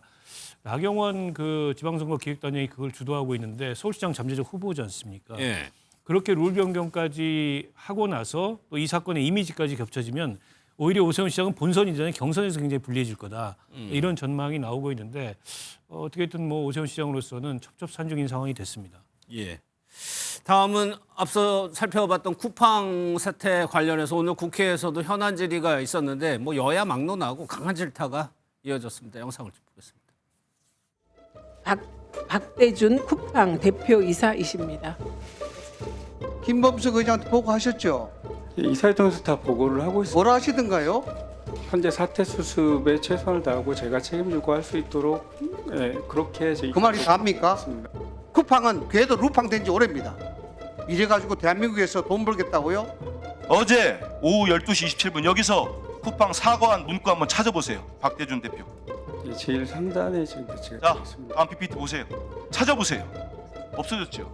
이게 정상적인 기업의 모습입니까? 하루 사이에 이것도 없애버리고 우리 국민들 속이고. 박대준 대표님, 약간 지금 어리 나가신 것 같은데 정신 똑바로 차리고 대답하세요. 그 지금 중국인이 그 유출했다는데 조선족입니까? 아니면 중국 사람입니까? 수사가 진행 중이고 저희가 아니 그 사람들이 이걸 범죄 조직에 팔았는지 여부를 알기 위해서 지금 여쭤보는 거잖아요. 국민들이 궁금해해서 여쭤보는 거예요. 수사가 진행 중인 것으로 알고 있고요, 의원님. 이 사건이 무슨 해킹도 아니고 퇴직한 직원이 접속을 해서 개인정보를 빼내갔기 때문에 분노가 더 큰 지점이 바로 이 대목입니다. 그리고 현안 질의에서 나왔지만 창업자 얘기를 하는데 박찬원 교수님, 이 김범석 의장이라고 해가지고 미국 국적이기도 하고 이른바 뭐 바지 사장, 월급 사장을 내세워서 지금 이 중대한 사안을 지금 넘어가려고 하는 거 아니냐는 비판이 큰 흐름이거든요. 네, 사실은 이제 쿠팡 관련해서 뭐 노동자 사망 사건이라든지 여러 가지 문제 제기가 많았었습니다. 그런데 정작 쿠팡 사장 부르면은 바지 사장이 오는 거예요. 한국 쿠팡의 주도권은 누가 가지고 있냐? 미국의 쿠팡 창업주 김범석 의장이 사실상 그 70%의 지분을 가지고 한국 쿠팡을 갖다 좌지우지하고 있습니다. 그러니까 본인은 이민 가가지고 미국 시민권자고 그 다음에 미국 증권에 나스닥에 상장돼 있으니까 우리나라 들어올 일이 없는 거죠.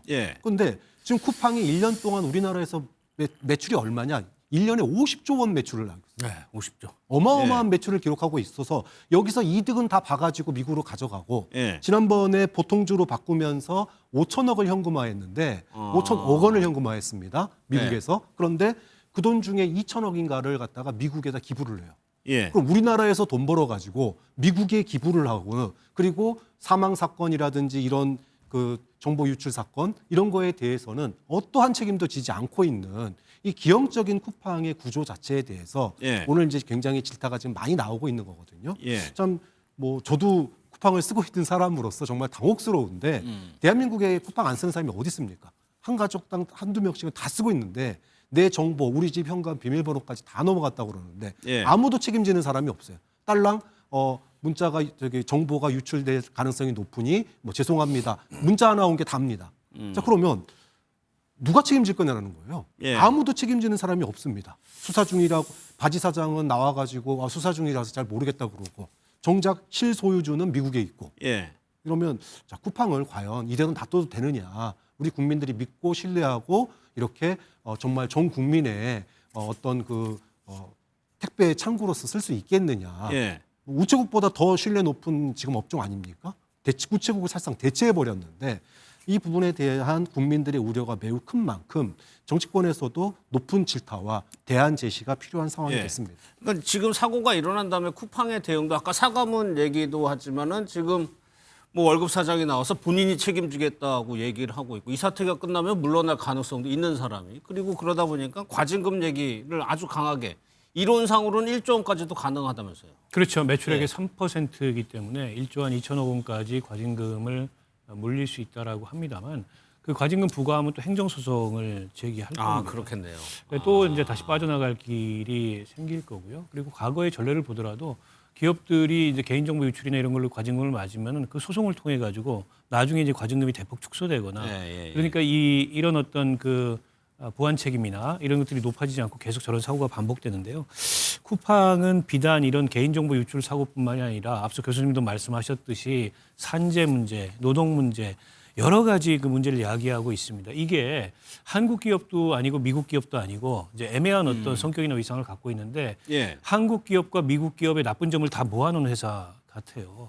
그래서 차제에 쿠팡이라는 이 회사의 운영 방식에 대해서 그리고 그동안에 야기했던 여러 가지 이런 어떤 문제들에 대해서 좀 종합적으로 특히 정치권에서는 접근을 해야 될 것 같고요. 또 강도 높은 수사가 따라야 될 것만은 분명하다고 보고 그걸 통한 어떤 개선이 필요하다고 생각하는데요. 좀 특이점은 쿠팡이 이를테면 정치권이나 언론계 출신들을 이제 대관 담당자로 대거 영입을 하고 있습니다. 그게 가장 어떻게 보면 비용이 싸고 효과가 있다라고 해서 로비를 통해서 이런 어떤 문제점들을 피해가는 그런 모습을 보였거든요. 차제에 그런 것도 적절한 어떤 대책이 필요하다고 봅니다. 알겠습니다.